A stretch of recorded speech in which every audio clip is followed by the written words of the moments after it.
The angry person standing in front of you is not actually angry. I know that sounds backwards. Stay with me, because once you understand what I'm about to tell you, you will never look at an angry person the same way again. Not your spouse, not your coworker, not the stranger losing it in the parking lot. Anger is the smoke, not the fire. And today I'm going to show you how to find the From the heart of Irving, Texas, this is Control the Beast podcast. Get ready to discover how faith and emotional intelligence collide to help you own your reactions and rewrite your story. Join your host, Pastor Ed Snyder, as he takes you beyond the surface, tackling anger, fear, and frustration with real, God-centered solutions. Each episode brings you practical strategies to master your emotions, strengthen your relationships, and live the abundant life you were created for. This is Control the Beast. Welcome back to Control the Beast podcast. I'm Ed Snyder, and this is the show where you will learn to stop being controlled by your emotions and start living with wisdom, self-control, and purpose. If this is your first time, welcome. If you've been here for a while, I'm glad you're back. But grab something to write with, because today it's going to be a practical one. So, in the subject that we're talking about, anger is the smoke and not the fire, let's take a look at the problem. Okay, what is the problem? The customer who slams his fist on the counter, the spouse who snaps over something small at the end of a long day, or the teenager who explodes over a question and then storms off while we stand there wondering what just happened, the coworker who fires off an email in all capital letters, or the driver who lays on the horn like you've ruined their whole life. Most of us, if not a good percentage of all of us, somebody comes in at us hot. And what do? We come back at them hot. They raise the volume, we raise the volume. They accuse, we defend. And now there's two beasts in the room instead of just one. The problem: nobody ever taught us another way. We're expected to handle angry people everywhere, and almost none of us were ever trained to handle it. So we just react. And reacting to smoke never puts out a fire. We keep responding to the smoke. While we're swatting at the smoke, the fire is still burning. And yes, where there is smoke, there is fire. So let's look at the book of wisdom right now. Proverbs chapter 20 and verse number 5, the Bible says there, counsel in the heart of a man is like deep water, but a man of understanding will draw it out. James chapter 1 and verse 19 says, so then, my beloved brethren, let every man be swift to hear, slow to speak, and slow to wrath. Okay?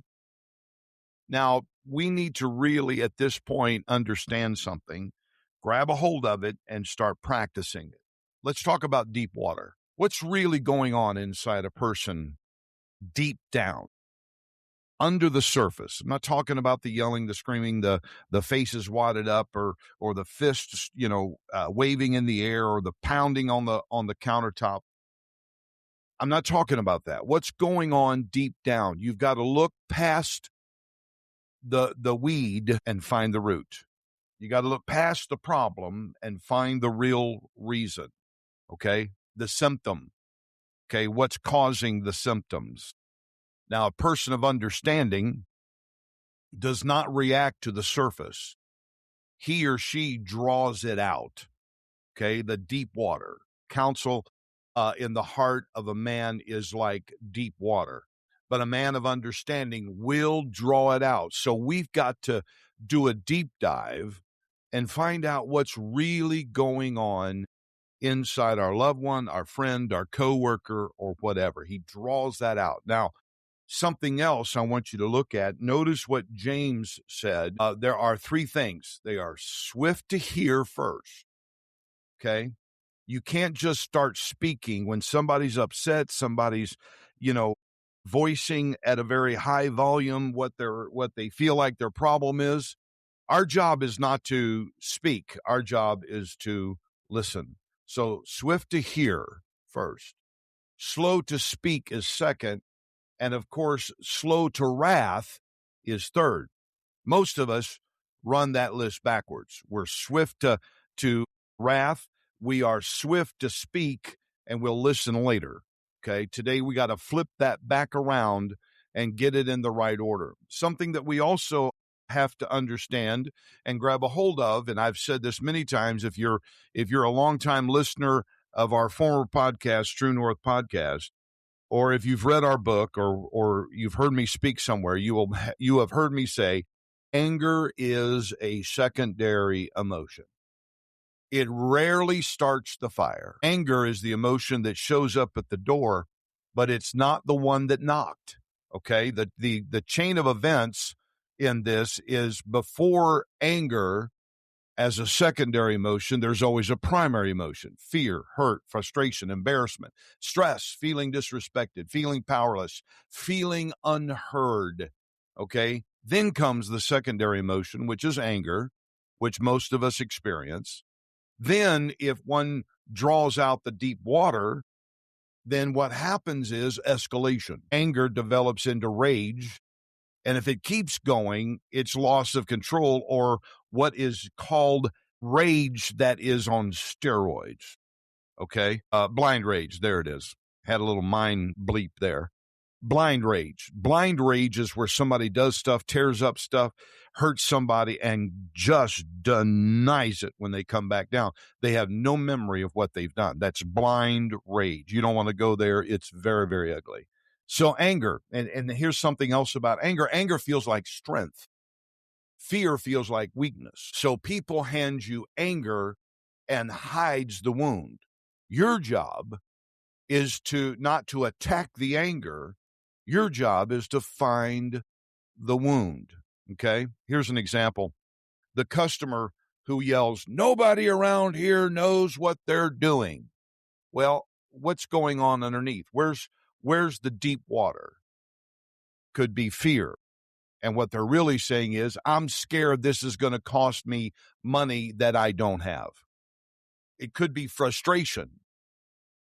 I've already tried to fix this 3 times. Or it could be embarrassment. I feel foolish because I don't understand it.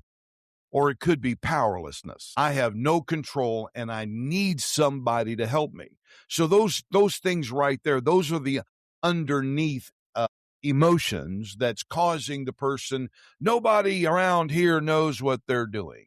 They're actually afraid, they're frustrated, they may be embarrassed, or they may feel powerless. None of that excuses how that person is acting, but it definitely explains it.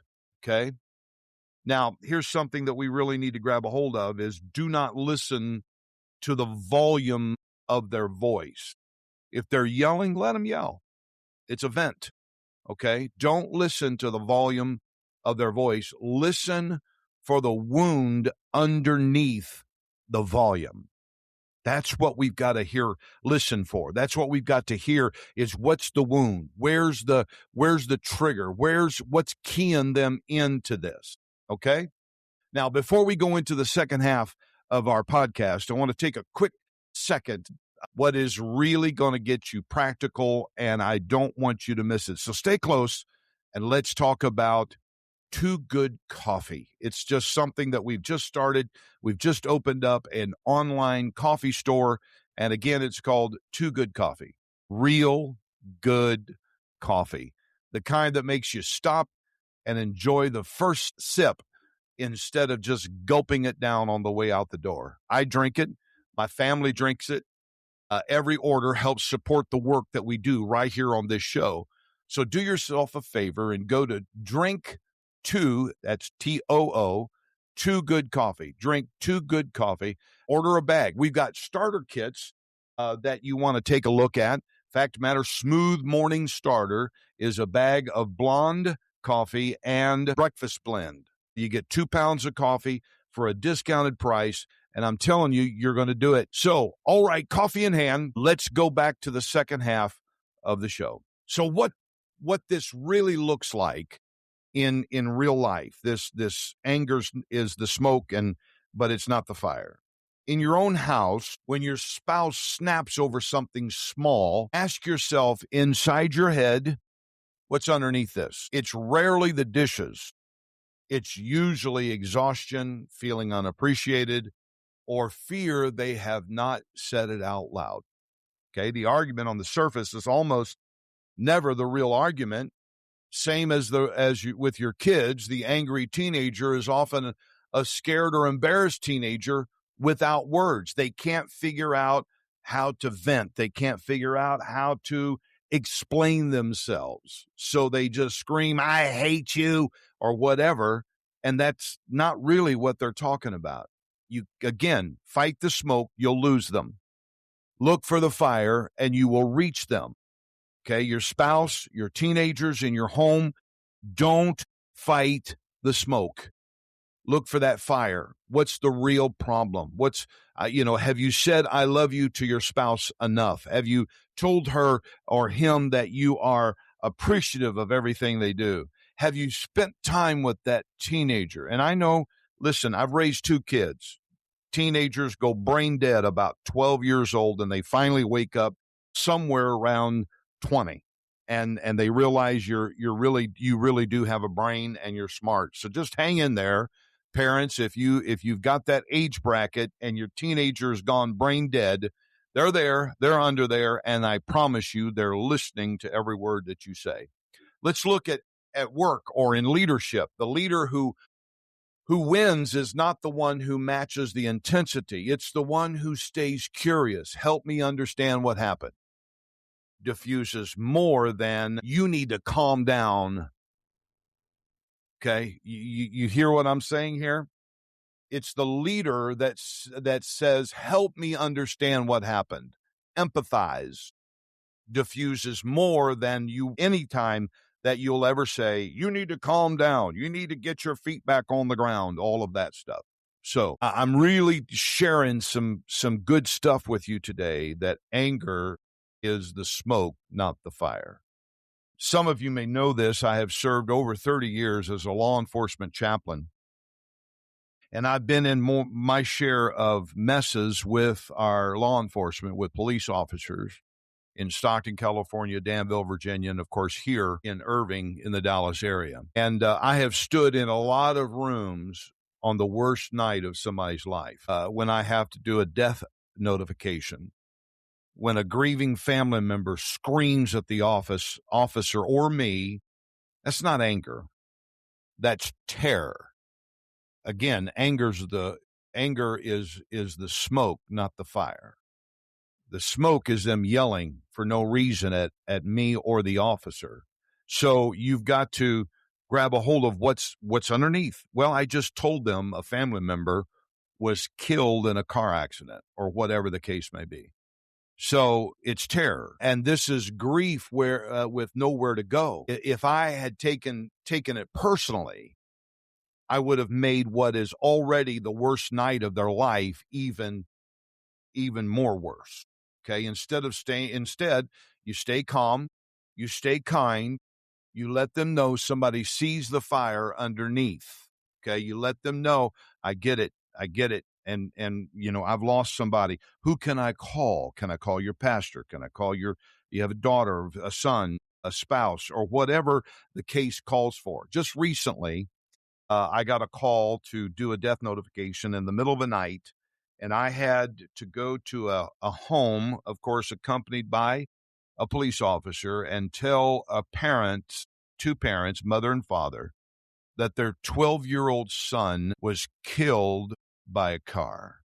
He was running across a freeway here in the Irving area and got hit twice and was killed. 12 years old, is not coming home.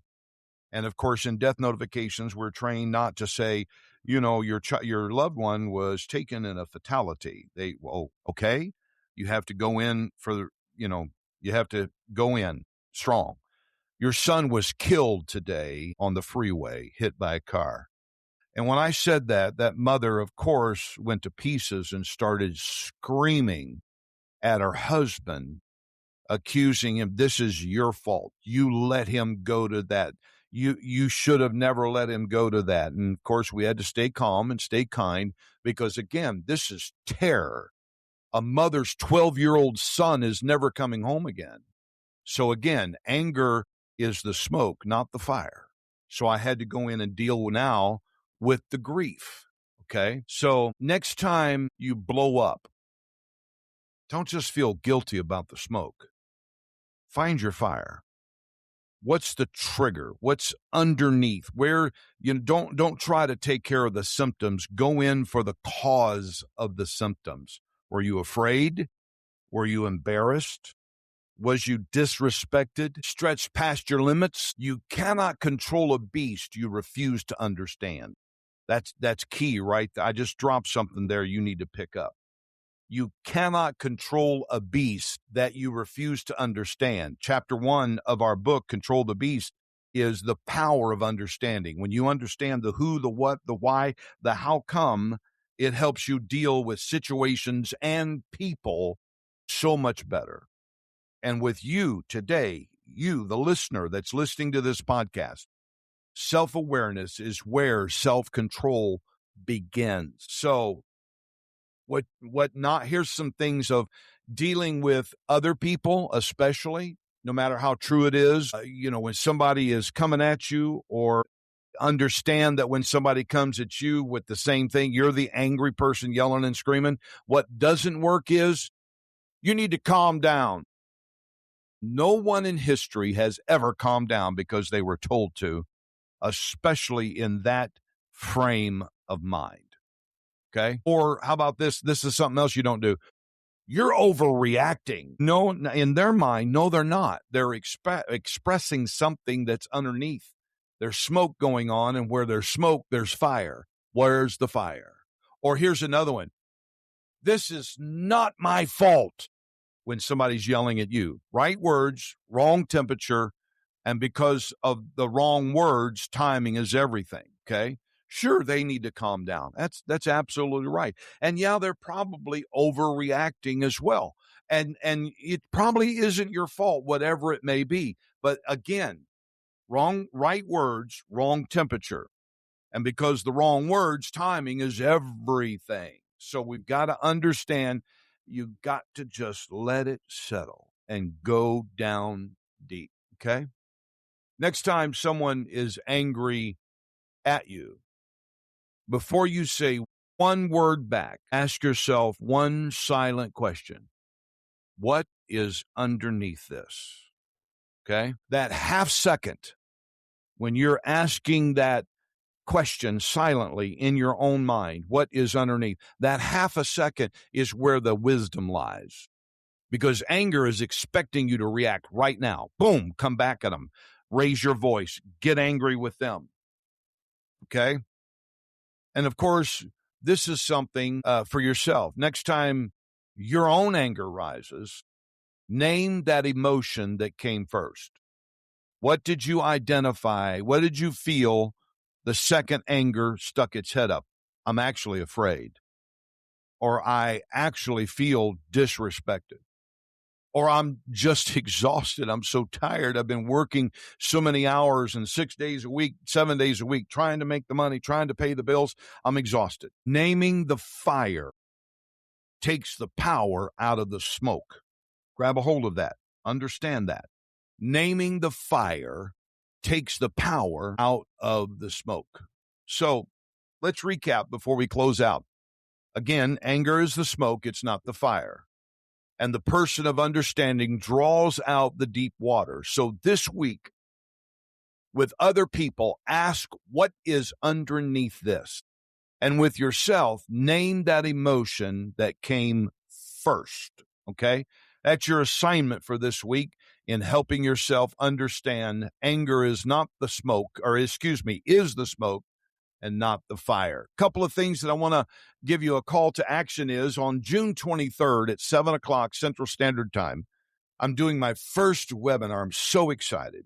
My first webinar on how to identify and diffuse an angry person. We're taking this episode and amplifying it and putting on steroids. I want you to join me. I'll be teaching live, and it's absolutely free. Tuesday, June 23rd, 7 p.m. Central Standard Time. You could register for free. The link is in the show notes. Go to my social media. We're really blasting it out on social media. Also, the second call to action is the whole framework of what I have started with you today is in our book called Control the Beast. And we've just published the revised version, and I'm excited about it. Go to controlthebeast.com, click on the book tab, and you can go straight there and buy the revised version of our book, Control the Beast. And of course, the third thing is please share and give us a review. If this has helped you, share it with one person or two people who needs it. And of course, leave a review. And I'm excited about what is happening and what God is actually doing in your life. So own your reactions, rewrite your story. I'm Ed Snyder. Thank you for joining us here on the Control the Beast podcast, and I'll see you next week. You've been listening to Control the Beast podcast with Pastor Ed Snyder, helping you own your reactions and rewrite your story. Don't forget to subscribe, share, and leave a review wherever you listen to podcasts. For resources, coaching, and more, visit controlthebeast.com. Until next time, keep your emotions under control, live with purpose, and remember, with God's help, you can control the beast.